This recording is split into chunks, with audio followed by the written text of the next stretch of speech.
Assalamualaikum warahmatullahi wabarakatuh. Perkenalkan, nama saya Raka Syaputra, NIM 2103061120 dari Prodi Peternakan 2021 Universitas Sumatera Utara. Di sini saya akan menjelaskan fungsi dan organ dari hewan ruminansia.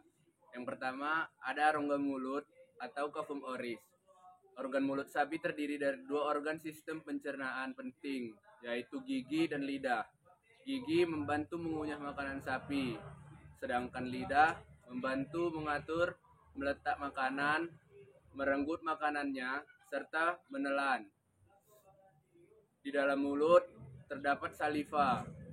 Saliva adalah cairan atau enzim khusus yang dihasilkan oleh kelenjar khusus pada sapi yang kemudian disalurkan ke dalam rongga mulut. Saliva berperan dalam proses pencernaan kimiawi. Yang kedua, ada kerongkongan atau esofagus. Kerongkongan merupakan saluran organ tubuh penghubung antara rongga mulut dan lambung. Pada saluran ini, makanan hanya sekedar lewat dan tidak mengalami proses pencernaan. Esofagus juga dapat melebar menyesuaikan ukuran pakan yang dimakan. Yang ketiga, ada lambung. Yang pertama ada ventriculus.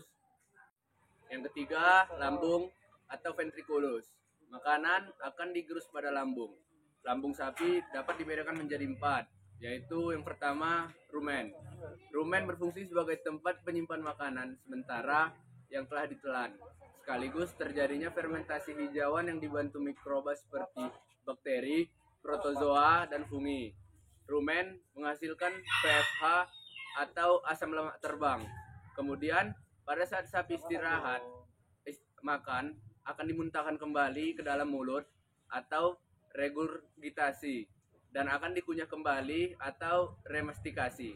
Kemudian ditelan kembali atau proses redeglutasi. Kemudian masuk ke retrikulum. Retrikulum yang berfungsi sebagai tempat penambahan enzim-enzim sehingga makanan berubah menjadi gumpalan-gumpalan kasar atau bolus. Di retrikulum juga berfungsi untuk menyerap PFA dan berfungsi untuk menyortir partikel makanan berdasarkan ukurannya. Kemudian omasum. Omasum berfungsi untuk membantu penghalusan makanan secara kimiawi dengan menggunakan enzim. Kemudian ada abomasum yang berfungsi sebagai tempat terjadi fermentasi selulosa dengan bantuan bakteri. Abomasum terdiri dari 3 bagian, yaitu kardia atau sekresi mukus, fundika atau pepsinogen, renin, HCl dan mukus, dan pilokorika atau sekresi mukus. Di abomasum terjadilah pencernaan secara kimiawi dan enzimatis yang memungkinkan sari makanan dapat dicerna dan dapat diserap dengan baik. Kemudian yang keempat ada usus halus dan anus.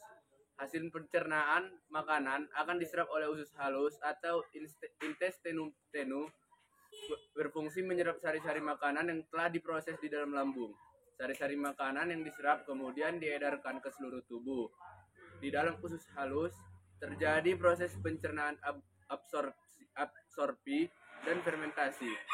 Terdiri dari 3 bagian, yaitu duodenum, bentuknya seperti huruf U, berfungsi untuk mencerna makanan secara kimiawi dengan bantuan enzim-enzim pencernaan yang berasal dari pankreas.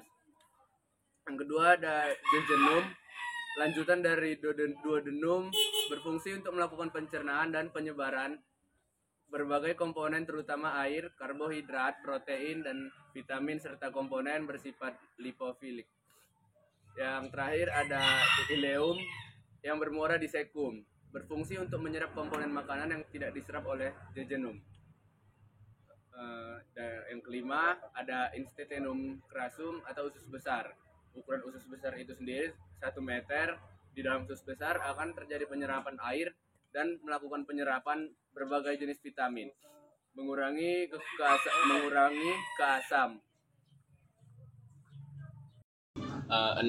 Rektum, bagian akhir dari usus besar. Bagian ini feses tersimpan sebelum melalui anus. Bagian rektum dilapisi oleh mukosa dan juga pembuluh darah. Di sini juga terjadi pengontrolan otot sehingga feses segera dikeluarkan melalui anus. Dan yang terakhir, anus. Sisa ampas makanan akan dikeluarkan melalui anus. Selanjutnya saya akan menjelaskan proses perjalanan pakan, yaitu makanan dikunyah di dalam mulut, kemudian masuk ke esofagus untuk disalurkan menuju lambung. Kemudian dari esofagus makanan menuju rumen. Di rumen ini makanan dicerna dan menjadi bubur dengan bantuan gerakan mengaduk oleh dinding rumen. Pada saat sapi istirahat, pakan yang ada di dalam rumen akan dikembalikan lagi ke mulut untuk dikunyah kembali. Di dalam rumen, pakan akan dibentuk menjadi gumpalan-gumpalan yang masih kasar atau bolus. Bolus akan dimuntahkan kembali ke mulut atau proses regurgitas untuk dimamah 2 kali atau dikunyah kembali. Disebut proses remastikasi. Kemudian bolus ditelan kembali atau proses redeglutasi. Selanjutnya bolus tersebut dicerna lagi oleh enzim-enzim mikroba rumen. Namanya berubah menjadi digesta. Setelah itu makanan akan diteruskan menuju retikulum. Di retikulum makanan difermentasi dengan bantuan bakteri anaerob dan protozoa. Terjadi proses absorpsi dan penyaringan benda asing yang masuk bersama makanan sehingga tidak masuk ke omasum. Omasum disebut juga perut buku karena tersusun dari lipatan-lipatan sebanyak 100 lembar.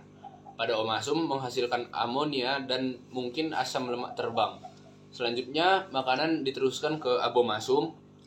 Pada abomasum makanan dicerna dengan bantuan enzim pencernaan pepsin yang dihasilkan oleh abomasum. Setelah makanan dicerna di abomasum, makanan akan dilanjutkan ke intestinum tenue atau usus halus. Usus halus pada sapi panjangnya sekitar kurang lebih 40 meter. Pada usus halus terjadi absorpsi dan fermentasi. Selain itu terjadi juga penyerapan sari-sari makanan dan pada akhirnya makanan akan dikeluarkan melalui anus. Selanjutnya saya akan menjelaskan jenis-jenis mikroba yang terdapat dalam rumen.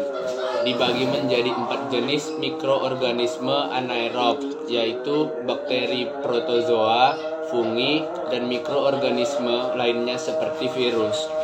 Yang pertama, bakteri. Bakteri merupakan biomasa terbesar di dalam rumen. Beberapa jenis bakteri dari spesies Micrococcus, Staphylococcus, Streptococcus, Corynebacterium, Lactobacillus, Fusobacterium, dan Propionibacterium ditemukan menempel pada epitel dinding rumen. Di samping itu terdapat spesies bakteri metanogen yang hidup menempel pada protozoa. Sedangkan berdasarkan jenis bahan yang digunakan dan hasil fermentasinya, bakteri dikelompokkan menjadi 8 jenis, yaitu bakteri selulotik, bakteri proteolitik, bakteri metanogenik, bakteri amilolitik, bakteri yang memfermentasikan gula, bakteri lipolitik, bakteri pemanfaat asam, dan bakteri hemoselulolitik. Pertama ada bakteri selulolitik atau bakteri yang menghasilkan enzim selulose dari hidrolisis glukosa. Dapat menghidrolisis hemiselulosa. Keuntungannya dari bakteri ini, energi ATP yang dihasilkan cukup digunakan oleh bakteri itu sendiri, sehingga tidak mengurangi pemakaian energi oleh ternak. Beberapa contoh bakteri selulolitik adalah Bacteroides succinogenes, Clostridium acetobutylicum, Ruminicoccus flavacien, Ruminicoccus albus, Silobacterium cellulosolvens. 2. Bakteri hemiselulotik atau hemiselulosa merupakan struktur polisakardida yang penting dalam dinding sel tanaman.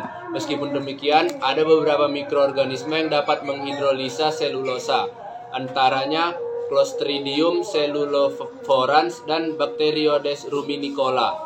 Ketiga, bakteri proteolitik merupakan jenis bakteri yang paling banyak terdapat pada saluran pencernaan makanan mamalia termasuk karnivora. Beberapa contoh bakteri proteolitik antara lain Bacteroides amylophilus, Clostridium sporogenes, Bacillus lyseniformis. 4. Bakteri metanogenik. Sekitar 25% dari gas yang diproduksi di dalam rumen adalah gas metan. Bakteri pembentuk gas metan lambat pertumbuhannya. Contoh bakteri ini antara lain Methanobacterium ruminantium dan Methanobacterium formicium. Yang kelima, bakteri lipolitik. Beberapa spesies bakteri menggunakan gliserol dan sedit gula. Sementara itu, beberapa spesies lainnya dapat menghidrolisa asam lemak tak jenuh dan sebagian lagi dapat menetralisir asam lemak rantai panjang menjadi keton. Contoh bakteri lipolitik antara lain Anaerofibrio lipolitica dan Selemonas ruminantium var. Lactilictica. Yang keenam, bakteri pemakai asam atau acid utilizer bacteria. Beberapa jenis bakteri dalam rumen dapat menggunakan asam laktat meskipun jenis bakteri ini umum tidak terdapat dalam jumlah yang berarti. Beberapa spesies bakteri pemakai asam laktat yang dapat dijumpai dalam jumlah yang banyak setelah ternak mendapatkan tambahan jumlah makanan butiran maupun pati dengan tiba-tiba adalah Peptostreptococcus bacterium, Propionibacterium, Selemonas lactilitica. Yang ketujuh, bakteri pemakai gula atau sugar utilizer bacteria. Hampir semua bakteri pemakai polisakarida dapat memfermentasikan disakarida dan monosakarida, yang mana sebenarnya gula akan lebih efisien apabila dapat dicerna dan diserap langsung di usus halus. Yang ke-8, bakteri ureolitik atau beberapa jenis bakteri ureolitik menempel pada epitelium dan menghidrolisa urea yang masuk ke dalam rumen melalui difusi dari pembuluh darah yang terdapat pada dinding rumen. Salah satu contoh bakteri ureolitik ini misalnya adalah Streptococcus sp. 9. Protozoa. Sebagian besar protozoa yang terdapat di dalam rumen adalah Ciliata.